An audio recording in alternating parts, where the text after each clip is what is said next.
कहानी की शुरुआत होती है एक बंजर रेगिस्तान में, जहां हम एक मिट्टी से लथपथ बच्चे को इंसानी उंगली चबाते हुए देखते हैं। फिर जल्द ही हम सैम नाम के एक आदमी को देखते हैं जो घूमते घूमते इस इलाके में आ पहुंचा था। असल में वो एक प्रोफेशनल फोटोग्राफर था जो यहाँ सोलर एक्लिप्स की बेहतरीन तस्वीरें खींचने आया था। फिर कुछ ही पलों में सूर्य ग्रहण शुरू हुआ और सैम ने बेहद सुंदर तस्वीरें खींची। अपना काम पूरा होने पर वो वापसी के लिए अपनी गाड़ी की ओर चल पड़ा, पर तभी उसकी नजर एक बच्चे पर पड़ी जो अकेला बैठा रो रहा था। सैम ने उससे पूछा कि क्या हुआ, तो बच्चे ने कहा कि वो अपने माँ बाप से बिछड़ गया है। तब सैम ने उसे अपनी गाड़ी में चलने को कहा ताकि वो मिलकर उसके माँ बाप को ढूंढ सकें, लेकिन वो बच्चा अचानक खड़ा होकर उल्टी दिशा में चलने लगा। उसने कहा कि उसके माँ बाप इस तरफ हैं, जिससे सैम को कुछ समझ ही नहीं आया, लेकिन वो इतने छोटे बच्चे को अकेला नहीं छोड़ सकता था, इसीलिए वो भी उसके पीछे चल दिया। कुछ देर चलने के बाद सैम को एहसास हुआ कि जल्द ही रात हो जाएगी, इसलिए उसने बच्चे को वापस मुड़ने को कहा, पर तब वो बच्चा सैम को गालियां देकर भाग निकला। अब सैम वापस भी नहीं जा सकता था क्योंकि उसकी गाड़ी यहाँ से बहुत दूर थी। उसने रास्ता ढूंढने की कोशिश की, पर जल्द ही वो रास्ता भटक गया। साथ ही उसके फोन में सिग्नल तक नहीं आ रहे थे। फिर कुछ देर बाद सैम को दूर से एक औरत के गाने की आवाज सुनाई दी। वो आवाज का पीछा करते हुए एक घाटी तक आ पहुंचा जिसमें एक छोटा सा घर बना हुआ था। फिर उसे एक सीढ़ी दिखाई दी तो वो उसके जरिए नीचे पहुंच गया। वहां जाकर उसने घर का दरवाजा खटखटाया तो अलीना नाम की एक औरत ने दरवाजा खोला। सैम ने उसे अपनी हालत बताई, लेकिन अलीना उसकी बातों से ज्यादा हैरान नहीं हुई। उसने बड़े आराम से सैम को अंदर बुलाकर खाना खाने को कहा। सैम ने पूछा कि वो यहाँ से बाहर कैसे निकलेगा, मगर अलीना ने कोई जवाब नहीं दिया। सैम के पास अब कोई चारा नहीं था, इसीलिए वो चुपचाप एक बेड पर लेट गया। बाद में सैम ने देखा कि अलीना दूसरे कमरे में कपड़े उतार कर नहा रही थी, जिससे वो थोड़ा घबरा गया, पर फिर वो आंखें बंद करके सो गया। अगली सुबह वो अलीना के लिए कुछ पैसे रखकर बाहर निकला तो हक्का बक्का रह गया, क्योंकि वो घर चारों ओर से बड़ी सी पहाड़ी से घिरा हुआ था, और तो और कल रात वाली सीढ़ी का निचला हिस्सा भी टूट गया था। जब सैम ने अलीना से इसके बारे में पूछा तो अलीना ने कहा कि यहाँ के लोग कभी कभी सीढ़ी ले जाते हैं अपने काम के लिए और जल्द ही लौटा देंगे। फिर सैम ने इसके अलावा बाहर जाने का कोई रास्ता पूछा, पर अलीना ने कहा कि और तो कोई रास्ता है ही नहीं। इससे सैम काफी परेशान हो गया, क्योंकि अब उसे एक और दिन यहीं रुकना पड़ेगा। खैर, फिर उसने आसपास के खूबसूरत नजारों की तस्वीरें खींचकर वक्त काटा। बाद में उसने पहाड़ी चढ़ने की भी कोशिश की, पर भयंकर गर्मी की वजह से वो ऐसा नहीं कर सका। खैर, फिर अगले दिन उसने अलीना के घर में चढ़ाई के काम में आने वाली चीजें ढूंढी, तो उसे एक हथौड़ी मिल गई जिसकी मदद से वो पहाड़ चढ़ने लगा।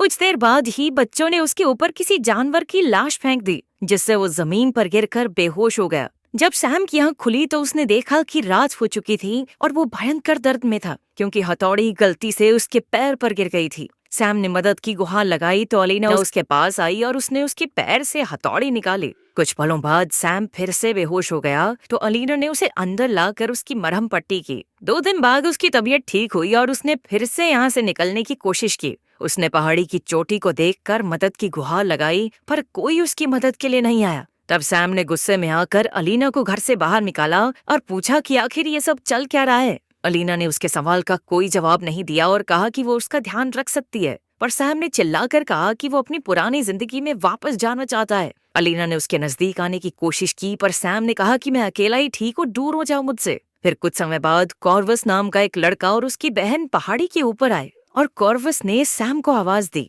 सैम ने उसे बताया कि वो यहाँ फंस चुका है और उसे बाहर निकलने में मदद चाहिए। तब कॉर्वस ने कहा कि वो रस्सी लेकर जल्द ही वापस आएगा। ये सुनकर सैम बहुत खुश हो गया और कॉर्वस का इंतजार करने लगा। बाद में कॉर्वस ने सैम की ओर रस्सी फेंककर उसे खुद को बांधने को कहा। सैम ने ऐसा ही किया, जिसके बाद कॉर्वस और बाकी लड़के मिलकर उसे ऊपर खींचने लगे, और फिर वो बीच में रुककर अचानक सैम का मजाक उड़ाने लगे। उन्होंने रस्सी आगे पीछे घुमाकर सैम को परेशान करने की कोशिश की और एक लड़के ने उसके चेहरे पर पेशाब तक कर दिया। जल्द ही सैम एक पत्थर से जा टकराया और हवा में लटकते हुए ही बेहोश हो गया। तभी अचानक अलीना वहां आ गई और लड़कों को अपनी भाषा में डांटने लगी, जिससे वो सब डर कर भाग गए। बाद में रात को जब सैम की आंख खुली तो वो अलीना के बेड में था। उसने एक बार फिर से बाहर निकलने की कोशिश की, पर वो कमजोरी के कारण जमीन पर ही गिर गया। उसे बुरी तरह रोता देख अलीना ने सलाह दी कि भाई इसको अपनी किस्मत मान के अपना लो ना, क्यों जाना चाहते हो यहाँ से। तब सैम ने उससे पूछा कि आखिर उन लड़कों ने उसके साथ इतना बुरा बर्ताव क्यों किया,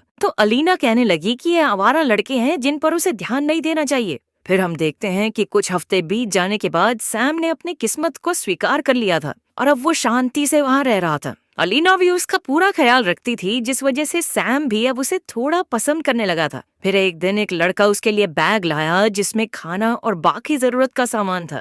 ये देखकर सैम ने पूछा कि ये सब कहाँ से आया? तो अलीना ने कहा कि सवाल पूछने की बजाय मिली हुई चीजों से खुश रहना सीखो। ये सुनकर सैम को लगा कि शायद अलीना भी उसकी तरह फंस कर यहाँ रह रही है। फिर शाम को सैम शराब के नशे में था, तो अचानक उसे बाहर से कुछ आवाजें सुनाई थी। वो हथौड़ा लेकर बाहर आया तो उसने देखा कि कॉर्वस एक औरत के भेष में बैठा था। कॉर्वस ने फिर से उसका मजाक उड़ाया, उसका हथौड़ा छीना और उसका चेहरा चाट कर भाग निकला। इससे सैम को इतना गुस्सा आया कि वो घर में आकर अलीना पर चिल्लाने लगा। वो अलीना को कहने लगा कि तुमने ही इन लड़कों को अपनी जिंदगी पर काबू करने का हक दे रखा है। मगर अलीना ने कहा कि उसे चुपचाप सो जाना चाहिए। इसके बाद वो अपने कमरे में जाकर कपड़े उतार कर नहाने लगी। ये देखकर नशे में धुत सैम से रहा नहीं गया और उसने अलीना के साथ रात गुजारी। फिर कुछ दिन बाद जब सैम बगीचे में काम कर रहा था, तो लीपस नाम के एक लड़के ने ऊपर से आवाज देकर पूछा कि वो क्या कर रहा है। सैम ने कहा कि वो खेती कर रहा है। तब लीपस ने उससे खेती के बारे में पूछा तो सैम ने उसे बताया कि किस तरह बीज बोने से अलग अलग तरह की फसलें उगाई जाती हैं।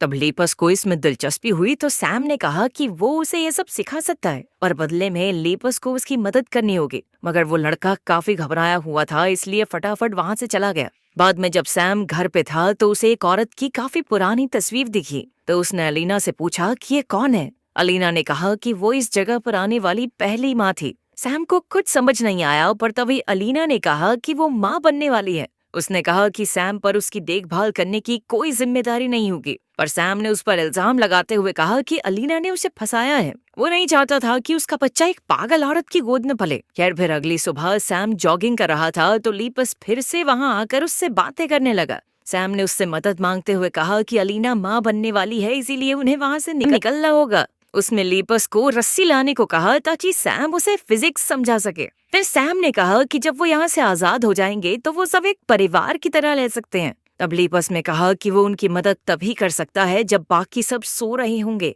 लेकिन अचानक एक और लड़के ने उनकी बातें सुन ली और वो जबरदस्ती लीपस को वहां से ले गया। बाद में घर पर अलीना ने सैम से पूछा कि वो लीपस से क्या बात कर रहा था। सैम ने कहा कि लीपस का दिल साफ है, वो बाकी लड़कों की तरह नहीं है। पर जब उसने अलीना को बताया कि लीपस भागने में उनकी मदद करने वाला है तो अलीना परेशान हो गई। सैम ने कहा कि अपने घर वापस जाकर वो आजादी से रहेगा और चीज बर्गर खाएगा। मगर अलीना को चीज बर्गर के बारे में पता ही नहीं था, क्योंकि वो आज तक यहाँ से बाहर ही नहीं निकली थी। खैर उनके सोने के बाद हम देखते हैं कि सारे लड़के अजीबोगरीब कपड़े पहनकर पहाड़ी की चोटी पर एक भयानक पूजा कर रहे थे। अगली सुबह जब सैम और अलीना उठे तो उनकी आंखें खुली की खुली रह गई, क्योंकि लीपस घाटी के ऊपर रस्सियों से टंगा हुआ था। उसकी मौत हो चुकी थी और उसकी पीठ बुरी तरह कटी हुई थी। तब अलीना जोर जोर से चिल्लाकर कहने लगी कि भाई अपने भाइयों के साथ ऐसा नहीं करते। उसने गुस्से में कहा कि सैम उसके बेटे की मौत का जिम्मेदार है। इससे पहले कि सैम कुछ समझ पाता, अलीना ने उस पर लकड़ी से हमला करके उसे बेहोश कर दिया।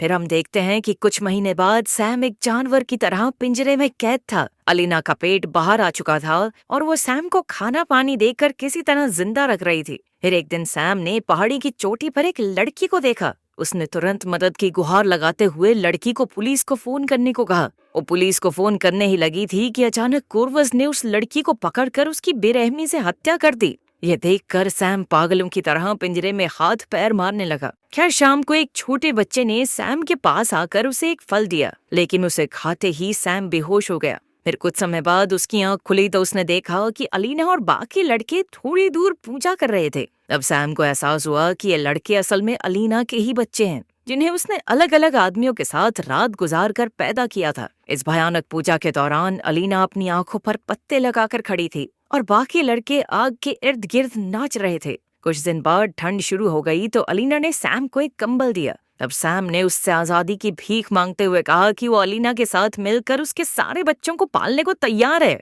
बस उसे इस पिंजरे से बाहर निकलना है। पर अलीना ने कहा कि उसने कभी सैम के बारे में सोचा ही नहीं। उसे तो बस ये चाहिए था कि सैम उसे एक बार माँ बना दे, और अब वो हो जाने के बाद सैम उसके लिए किसी काम का नहीं था। अब तो वो सिर्फ बच्चा पैदा होने का इंतजार कर रही थी। फिर अगली सुबह अलीना को जबरदस्त दर्द शुरू हो गया। उसने सैम को पिंजरे से निकालकर उससे मदद मांगी। अलीना ने कहा कि उसे आज तक कभी इतना दर्द नहीं हुआ। इतना कुछ होने के बावजूद भी सैम को अपने बच्चे की परवाह थी, इसीलिए उसने अलीना की मदद की। लेकिन कुछ ही पलों में उसने देखा कि कुछ लड़कों ने उसके भागने के लिए वहां सीढ़ी रखी थी। ये देखकर सैम का मन थोड़ा डामाडोल हो गया, क्योंकि उसका भागने का ये आखिरी मौका था। तब वो अलीना को वहीं छोड़कर रस्सी की ओर चल पड़ा और अचानक उसे बच्चे के रोने की आवाज सुनाई दी और वो वहीं रुक गया। उसने तुरंत पीछे मुड़कर अपनी बेटी को बाहों में ले लिया। उस पल में सैम अपने सारे दुख भूल गया था। फिर अलीना ने उससे बच्ची को लेकर कहा कि वो उसका ख्याल रखेगी और फिर उसकी बेटी एक दिन खुद माँ बनकर इस रीत को आगे बढ़ाएगी। फिर अलीना ने सैम का शुक्रिया अदा किया और कहा कि उनका साथ यहीं तक था। तभी अचानक एक लड़के ने पीछे से सैम का गला काट डाला और उसकी वहीं मौत हो गई। अंत में अलीना ने सैम का सारा सामान एक ट्रंक में रखा और अपनी बेटी को दूध पिलाने लगी। वहीं घर के बाहर सैम की लाश